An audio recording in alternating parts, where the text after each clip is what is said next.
kubona mbona marayika ahagaze ahantu ku musozi, nabonaga ari umusozi witegeye indi yose muremure. Ngiye kubona mbona arimo arahamagara abantu abwira ngo kaje guhembera buri muntu wese icyo yakoze, kandi Uwiteka araje mu gihe gikwiye.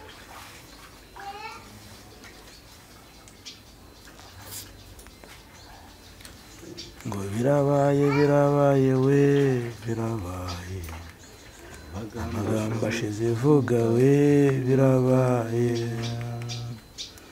Arahagaze ku musozi ari kugenda ahamagara abe. Ese ni igihe cy'impanda yuko impanda yabigiye kuvuga, akaba atangiye guhamagara abamukure kugira ngo bagende n'abakoshitani basigare, tubivuge gutyo?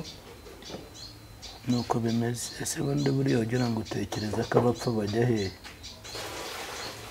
Ikindi Imana iduhagarareho ni message ntanze, ariko message ya mbere niyo njye nari ntanze ivuga kuko Yesu aje gutwara, aje arimo ahamagara abe abakoze neza. Abo ngabo ni message nabahaga. Indi message rero mfite nuko ziravuga ngo mu byumweru bibiri se ngo ubwo nibidasohora, ariko se ubundi urasohoza iby'Uwiteka kubera iki? Umuntu arandika muri komantere ngo mu byumweru bibiri nibidasohora urasohoza iby'Uwiteka kubera iki waretse akabyisohoreza?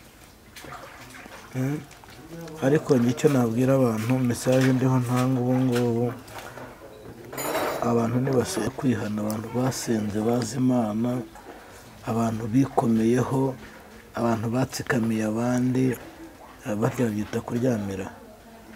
Buriya hari igihe umuntu ajya avuka akavuka ari bari impanga, none bakajya babwira umwe ngo yarakuryamiye. Uruzi ko ari abantu baryamiye abandi, hari abantu baryamiye abandi mu buryo bw'umwuka, hari abantu baryamiye abandi mu buryo bw'umubiri, babatsikamiye.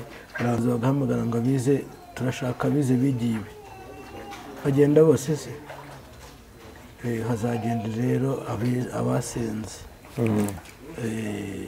Nta njiji izahamagarwa, nta njijuki izahamagarwa, bose bazahamagarirwa rimwe, ariko abasenze nibo bazagenda.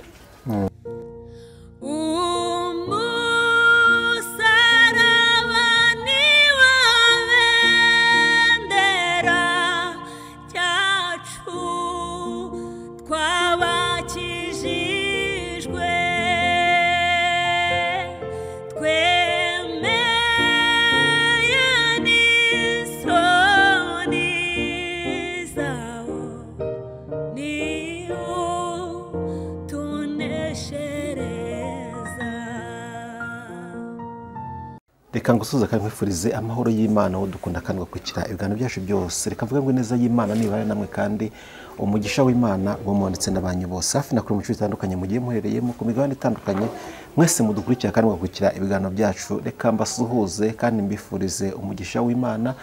Imana ibagirire neza, bagomba kugirirwa neza, kandi Imana ibarengera, bagomba kurengerwa, bagomba gutabarwa, Imana ibatabe. Kavuga ngo Imana ibumvire kandi Imana ibagirire neza mu izina rya Yesu Kristo. Ndi kumwe na Eric Mugabe, tugiye kubana muri kano kanya umukozi w'Imana. Imana yagurukije muri kino gihe nk'iki ngiki kugira ngo mukoreshe iby'ubutwe mu gihe nk'iki ngiki. Reka tumuhe ikaze, tugwaye ikaze umukozi w'Imana.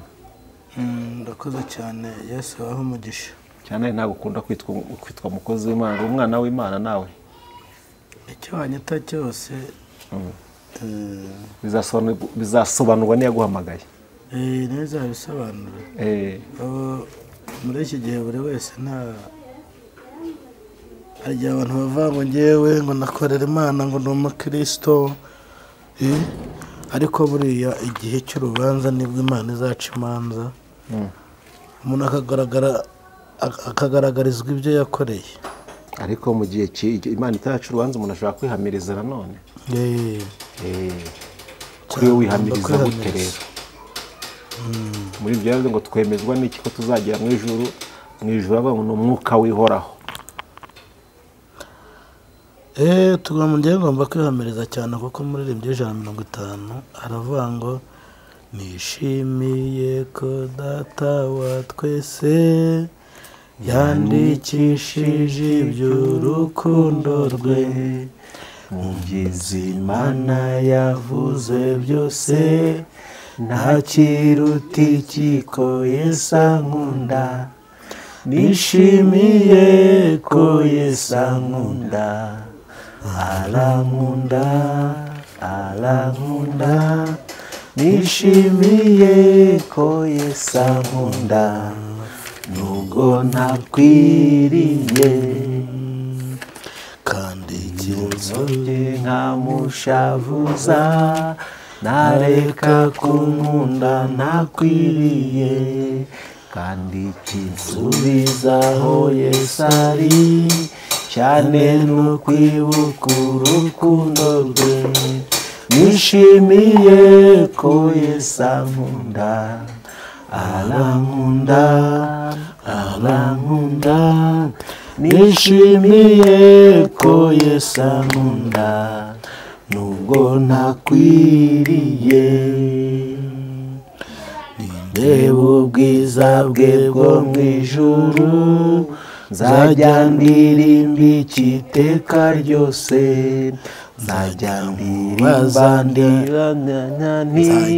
mubaza ndirimbanya nti Yesu niki cyakunkundishije nishimiye ko Yesu ankunda arankunda arankunda nishimiye ko Yesu ankunda nubwo ntakwiriye kandi iyo nyobye nkamushavuza ntareka kunkunda ntakwiriye kandi kinsubizaho Yesu ari cyane n'ukwibuka urukundo rwe nishimiye ko Yesu ankunda arankunda arankunda nishimiye ko Yesu ankunda nubwo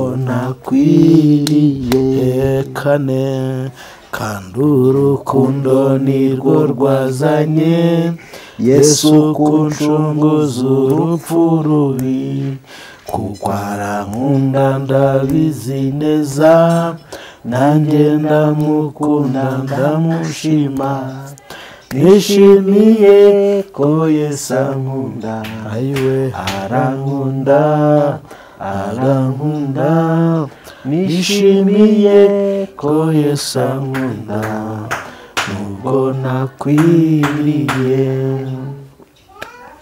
tugomba kugira icyizere kuko Yesu adukunda yego ngo kandi nicyo cyamuzanye kuncunguza urupfu rubi Imana ishimwe cyane Imana ishimwe kandi Imana ihabwa icyubahiro ni mugabo rero tugiye kubona muri kano kanya reka dusabane kugira ngo mubaye natwe kuva dutangiye kugeza dushoje ikindi kandi munyurukire kwa Mugabe TV1 muye munamushyigikira afite umurongo agenda anyuzaho ubutumwa bwiza mukuri subscribe like na comment mu bitekerezo rwose Mugabe Mugabe TV1 simeze itiri kugenda neza buhoro buhoro uko biri kose birimo biraza nizeye Imana ko zabikoze umunyarwanda niwe wabyaye umwana amwita nizeye Imana nanjye rero ndizeye kuki ari buhoro buhoro no kurekera buri ki buriya impamvu urabona biba bigoye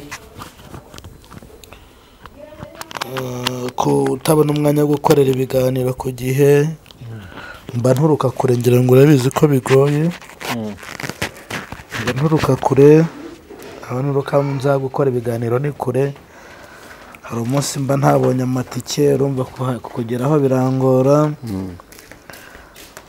kandi ikindi nanjye ndakugora iyo unyiditingira ukanshyiraho ibiganiro ariko ni umurimo nawe Imana izaguhembera kandi tuba tugira ngo tubwirize abantu ubutumwa bwiza hirya no hino hose bubasha kugerayo niyo mpamvu rero buriya umuntu azahemberwa icyo yakoze niba wareditinze ukampa ikiganiro nkasakaza ubutumwa Yesu azaguha umugisha ariko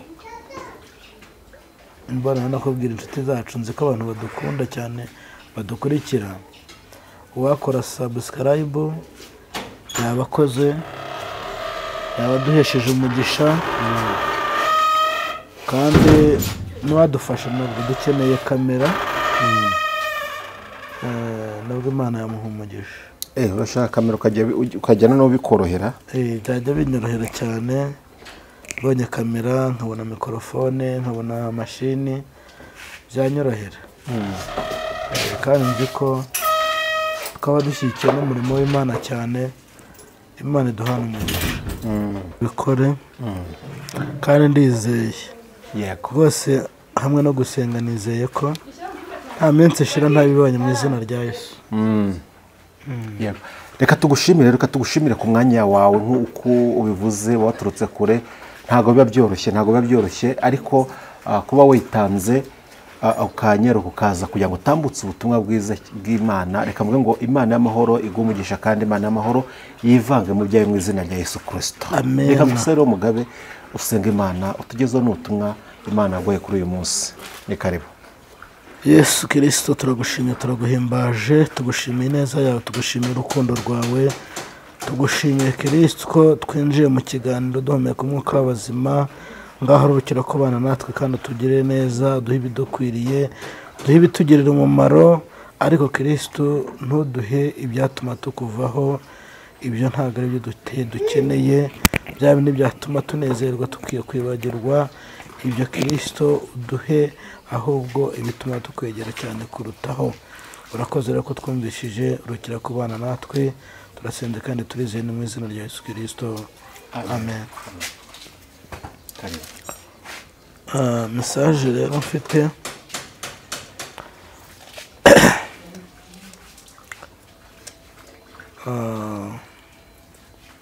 ntabwo navuga ngo ni mbi cyangwa ni nziza,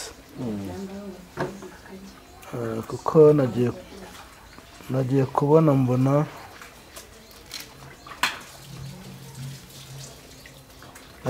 mbona marayika ahagaze ahantu ku musozi. Nabonaga ari umusozi witegeye indi yose muremure. Ngiye kubona mbona arimo arahamagara abantu, abwira ngo abanjye yemwe abanjye, yemwe abanjye ndabahamagaye nimuze.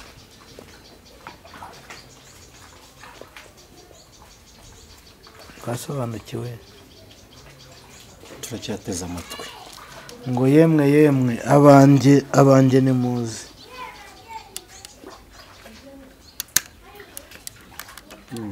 Hari abantu bakoze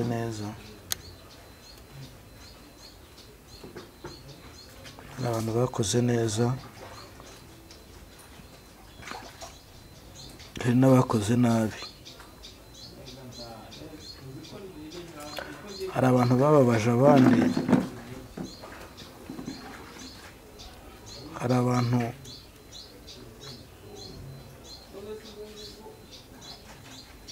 bababariye abandi, hari n'abatarababariwe. Icyo ngira ngo nkubwire rero ni uko Uwiteka aje guhembera buri muntu wese icyo yakoze, kandi Uwiteka araje mu gihe gikwiye.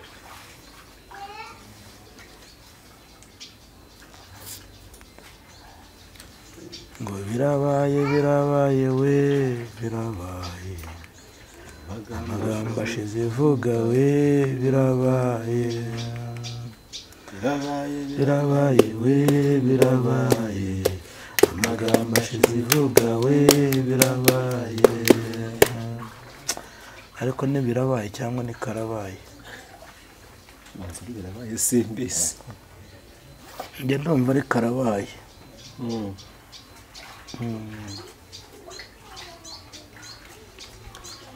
Marayika yarahagaze ku musozi ari kugenda ahamagara abe. Ese ni igihe cy'impanda yuko impanda yawe igiye kuvuga, akaba atangiye guhamagara abamukoreye kugira ngo bagende n'abakoshitani basigare? Tubivuge gutyo? Nuko bimeze. Ese bundi buriya ugira ngo utekereza ko abapfa bajya hehe? Iherezo rye rirangiye. Ariko reka tuganire kuri iki kintu, wenda muranduta. Mwanasomye Bibiliya murayizi. ubona njye mbona imperuka y'umuntu ari urupfu, ahubwo hazabaho umuzuko. Niko tubyemeranwa ra? kubyemera turabyemera mu muco. iyo umuntu apfuye kuko ikuzimu nta mirimo nta migambi, ni ukuvuga ngo umuntu wapfuye iherezo rye riba ryageze, ahubwo aba ategereje umuzuko w'abapfuye. kandi ntawe uzajya kwa data atari umujyanye, Yesu atari we umujyanye. kandi nyuma y'urupfu hazabaho iki? umuzuko, urubanza. umuzuko n'urubanza. kandi nta muntu uzajya mu ijuru adanyuze hehe? urupfu. siko bimeze se? hari n'abazahindurwa, niko biri tubwira, batanyuze mu rupfu.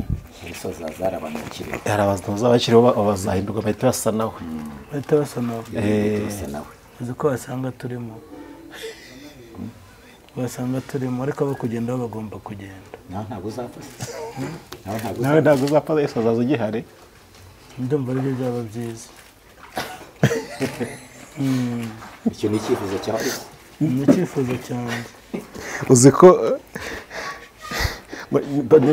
ni Pawulo avuga ngo natwe bazaba bakiriho, nawe yishyiragamo kandi ngo natwe bazaba bakiriho ngo tuzahindurwa duse nawe, kandi yamaze kugenda. ubwo ntawe ugiye kuba nkawe, hajya ni Pawulo. ko byaba ari byiza. basi hari ahantu ko ntawe ujya ngo agarage tubwate ati hameze hatya. ariko biravuga ngo ufite ibyo byiringiro wese yiboneze nk'uko nawe aboneye.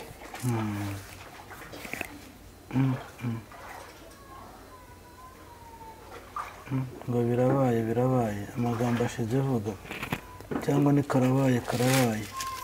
ni agaki kabaye rero. amagambo ashize avuga karabaye ak'abanyabyaha. bicare bazi ko bicaye hejuru y'umuriro.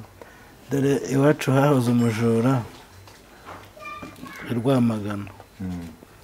rimwe aza guca hejuru y'batari nijoro, ageze ngo arakandagira muri parafo aramanuka, bayigwitiye ku gitanda hejuru y'umugore n'umugabo. abuze uko abagenzi arababwira ati nababwiye ko nzaza mbatunguye.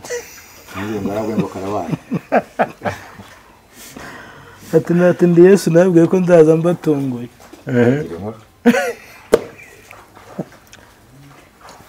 ariko njye numva abantu twakitegura, kandi kwitegura kwiza no kwiyeza, ukitunganya, ukiyeza imbere y'Imana, ukihana, kugira ngo kuko azaza ngatunguranye. hari igihe yaza agasanga uri mu bibi, ariko njye mba burya mba numva nanezezwa nuko yansanga kuri kamera ndimo avuga ibyo yantumye, ntacyo narengejeho nta n'icyo nagabanyijeho, kuko ijambo ry'Imana riravuga ngo hazabona ishyano abavuga itavuze. hazabona ishyano abavuga itavuze, abo bo rwose ishyano ryo bagiye kuribona. ikindi Imana iduhagarareho ni message ntanze, ariko message ya mbere niyo njye nari ntanze ivuga kuko Yesu aje gutwara, aje arimo ahamagara abakoze neza, abo ngabo ni message nabahaga. Indi message rero mfite nuko ataraza wakihana mu gihe ataraza ngo umuboneshe amaso yawe, uretse ko mbikubwiye wasenga ugasengera. sinzi n'uwanditse aravuga ngo mu byumweru bibiri se ngo ubwo nibidasohora, ariko se ubundi urasohoza iby'Uwiteka kubera iki? umuntu arandika muri komantere ngo mu byumweru bibiri nibidasohora urasohoza iby'Uwiteka kubera iki waretse akabyisohoreza? ariko icyo nabwira abantu, message ndiho ntanga ubu ngubu, abantu nibasengera. hari aho bita amanegeka, hari n'ahatari mu manegeka. sibyo? naho amanegeka arahari, hari n'abatuye neza, ariko icyo nabonye ni uko waba uri mu manegeka waba utayarimo, ni ugusenga kugira ngo abantu babe maso. abantu banze kwihana, abantu basenze bazi Imana, abantu bikomeyeho, abantu batsikamiye abandi, barya babyita kuryamira. Buriya hari igihe umuntu ajya akavuka ari bari impanga, noneho bakajya babwira umwe ngo yarakuryamiye. Uretse ko hari abantu baryamiye abandi, hari abantu baryamiye abandi mu buryo bw'umwuka, hari abantu baryamiye abandi mu buryo bw'umubiri, babatsikamiye, hari abantu bafite intimba ku mutima, hari abantu bafite intimba ku mutima. Umuntu akavuga ati runaka yarandogeye, runaka yaranyiciye. Hari abantu bafite intimba n'agahinda, ariko icyo ngira ngo nkubwire ni uko abantu bagira urukundo, ni uko abantu bakwihangana, ni uko abantu bareka kurwanira iby'isi kuko barabisiga.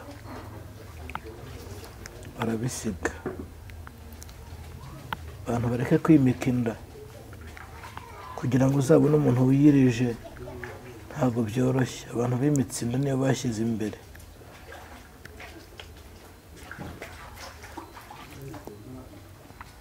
Ndabwira wowe ufite ibiryo urya buri mu gitondo, saa sita na nimugoroba, ubu se urya gutyo, urya utyo uzi ko hari abandi babwiriwe badafite uko babigenza.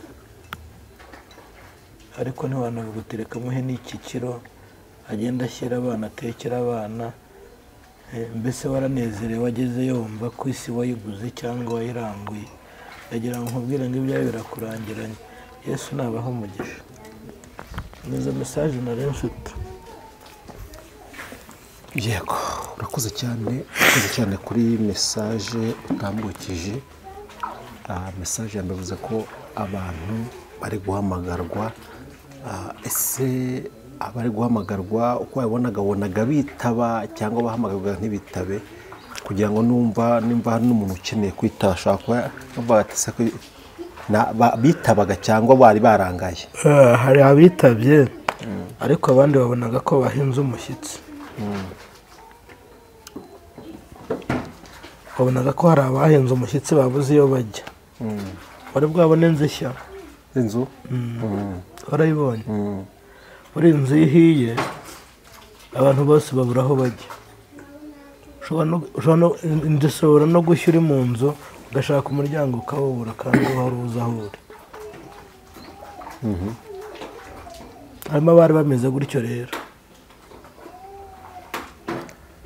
Nabonaga ahamagara nkabona umuntu arashaka guterura igikapu nk'iki ngiki, ariko bikanga. Kubera iki? Ubwoba cyangwa? Ubwoba. Mbese watura igikapu ujya hehe ntazi ko nta cyiza wakoze? Ese nibahamagara basenze, utarasenze azagenda? Azagenda wasenze. Mbese iyo batanze akazi bagahamagara ngo abize, turashaka abize bigiye ibi, bagenda bose se? Hazagenda rero abasenze. Nta njiji izahamagarwa, nta njijuki izahamagarwa, bose bazahamagarirwa rimwe. Ariko abasenze nibo bazagenda. Abasenze bayo warabatijwe se? Bayo warabatijwe. Ababatijwe ntibazagenda. Kubatizwa no gusenga se bitandukanye. Ese gusenga abasenze bose igisobanuro nuko bazagenda? Abasenze bakanga ikibi n'igisa nacyo. Kuko bashobora no gusenga ntibacyange. Mushumba yarambajije ku babatijwe. Kubatizwa ni nk'umuhango burya. Mu bantu niko inzara n'inyota byo gusenga. Nk'abantu ubaye ufite inzara n'inyota byo gukiranuka, bari nko mu bihugu bya kure, bagiye bava nk'inaha muri Afurika, ariko ugasanga ahari ntiyabona urusengero, nta ruhare muri we, afite gahunda yo gusenga ariko ntabwo najya gutera. Aba rero ndabasengera, mbazo tubasengera. Abo wemeje kujya ubasengera bose? Ndabasengera kuko n'umpamagaye aratura tugasenga agakizwa. Gusa ko bose bafite nimero zawe? Ntabwo ariko bose bazifite. Abo bantu bafite inzara n'inyota byo gusenga ariko badafite aho gusengera, arega ntabwo bamenya ibyabo. bazasenga. Amakuru ndayafite. keretse wumva utabyumva utabishaka, ariko ufite uwo mutima azasenga. kandi ntekereza ko uko biri kose umuntu urwanira iryo shyaka mu mutima we akavuga ati ndumva nkeneye Imana muri njye, Imana nawe iramusanga. yego. ariko se mugabo, ubundi umuntu yitaba Imana ryari? kwitaba Imana kwa yahamagaraga yitaba umuntu yitaba Imana ryari? ntabwo nsobanukiwe. urambaza se twakunda abantu bavuga ngo umuntu yapfuye ariko yitabye Imana? nyine hari ibyo bivuze ngo yahamagaraga abantu bakitaba, kuko no kwitaba Imana umuntu ubundi mu buzima busanzwe yitaba Imana ryari? hari uko guhamagarwa tubwiye, hari n'igihe umuntu ava mu mwuka ngo yitabye Imana. ni ryari umuntu tuvuga ko yitabye Imana bya nyabyo? umuntu yitaba Imana ryari? ntabwo mbizi ku bapfuye bo, ntabwo nzi niba bitabye Imana, kuko ntawe irahamagara ngo mwumve. njyewe abo mvuga yahamagaraga nuko avuga ngo abanjye nimuze, ngo bitaba bakiriho rero. kirabona agahamagara bakiriho, abanjye nimuze. yego. kimwe nuko ashobora guhamagara ngo abanjye nimuze, n'abapfuye nabo bakaza, kuko Imana yacu irishoboye, ifite ubushobozi. ishatse ihagarika avuga ati mwese nimuze mukagenda. kuko ibyo yakoze ni byinshi ngiye nabonye, mu buryo bw'umwuka ibyo yakoze ni byinshi. Mugabe we byarangiye se uri mu bitabye cyangwa none ntitaba sinyikorera? ese urumva yansiga? ntabwo yansiga. yaba insize hehe se ubu? hari akantu uvuze ngo ntuyikorera. dufite abantu benshi mu minsi ishize twakoze ikiganiro Mugabe, utubwira ko mu bahanuzi 10 wabonyemo umwe batatu. abo bahanuzi 10 bose bavuga ko bakorera Imana. uvuze ngo sinyikorera, umuntu wese ahita avuga ko akorera Imana, kandi harimo bari muri abo 10. no mu gihugu cy'u Rwanda nicyo nzi, nicyo nabayemo, ntawe uraje gushinga urusengero ngo avuge ati njye nkorera Satani bamwemerere. ntawe warushinze ngo avuge ngo akorera Satani. bose bazavuga ko bakorera Imana, ariko Imana irabagaragaza mu bihe bike. ariko ntekereza ko ntabwo ubwo se yansiga ite n'amajoro indaza? ntabwo yansiga, nayo ntabwo yabikora. ntabwo yabikora, ntabwo yabitinyuka. ese mba ndwaye umutwe, ari aho nicemba mpondobera ibitotsi. ubu no mba ndwaye, ngira ngo abantu benshi bakomeje kubona bavuga mvugira mu gihanga. ntabwo ari uko nanone kuryama ngo ntuze, ariko ngomba guhaguruka nkatanga ibyayo yantumye, nkabwiriza abantu kugira ngo bakizwe, kugira ngo uje itazaza igahamagara, no mu kanya yaje igahamagara ukananirwa kugenda ugasigara kubera ko utihannye. ubwo se urumva yansiga gute? ahubwo nzagenda mbere. ubu dusezeho nimba ugiye kugenda. ushobora no kuza mu kanya yahamagara nkagutangayo. ushobora kuza inkurikiye da. uhora witeguye. duhore twiteguye nyine. yego. duhore ngo twaka ngo amatabaza yacu ahore yaka. nubwo tutareba mu mitima y'abantu, Mugabe haruza tubaza ati, haruzandika muri komite akavuga ati kwavuze ngo karabaye nagaki kabaye, wamusubiza kuki? karabaye nyine, karabaye amagambo ashize vuga. ese abantu ntibajya bemera ko Imana itabaho? abantu bemera ko Imana itabaho nyine. karabaye iraje irabiyeretse. harabuzwe uzakubwira ati bakunda iyo Mana musenga iba hehe? iyo Mana ntarabona. ese niba nta rukundo ugira, Imana uzayibona ute? ese abaho umugisha rero. ndumva twasoza kugeza neza message nayo mfite. yego. ikindi ushobora kumpamagara nk'uko Mushumba yabivugaga ati hari abantu baduhamagara ariko babuze uko basenga, baba bashaka kwaturira abandi. watwaturira tukagusengera Imana kugira ngo nawe uzagaragare muri biriya bihe. umuririmbyi wa 396 niwe waririmbye aravuga ngo ni hehe abizera bazajya kuba, ngo muri iyi si ntaho, ngo mu ijuru hatagerwa n'umubisha. mu ijuru niho iwabo wabizera, kandi ngo hariyo amazu menshi twubakiwe n'umukiza. aho rero nanjye niho ndimo mparanira, aho niho ndimo nkwifuriza guharanira. ntabwo nakwifuriza kugumya kuba muri iyi micanga ubamo ki ngo amarangi, ni amarangi y'ubwiza ariko bwo mu isi, ariko mu ijuru dufite aho twateguriwe. nubwo dushonje, nubwo tuburara tukabwirirwa, nubwo tutagira icyo kwambara, ariko mu ijuru byose biro biraduteganyirijwe. hariyo amazu meza, hariyo ibyo kurya, hariyo ibyo kunywa, ukarya ukanywa utiyushya kuya, ukambara utiyushya kuya, nta na minerevare zibayo, n'abantu bazigira ubuntu. hariyo n'amashuri. amashuri ntabwo ari amashuri ariyo aya yo mu isi. Imana izajya kwihera ubwenge, igihe bamwe isi tuyaharanira, ariko isi tuyirimo tugowe nuko abenshi batabizi.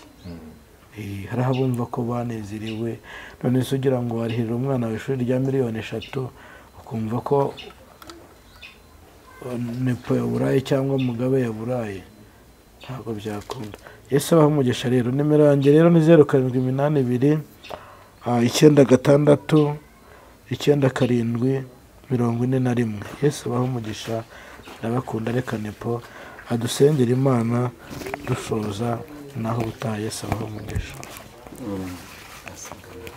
Mwami Imana y'amahoro, turagushimiye turaguhimbaje. Amen. uri Imana ivuga kandi uri Imana igambira igasohoza. abo ukunda urabacyaha, nk'uko ijambo ryatubwira ko nta kizajya kuba kitunguranye uzabwira ubwoko bwawe. bane natwe tugire neza, utanze message Mana umugire neza, Kristo ukomeze kumwagura, kandi abayumva ubahe kugendera mu kuri kw'ijambo ryawe, kugira ngo atazajyana n'umurimbuka. ni mu izina rya Yesu mbisabye, amen.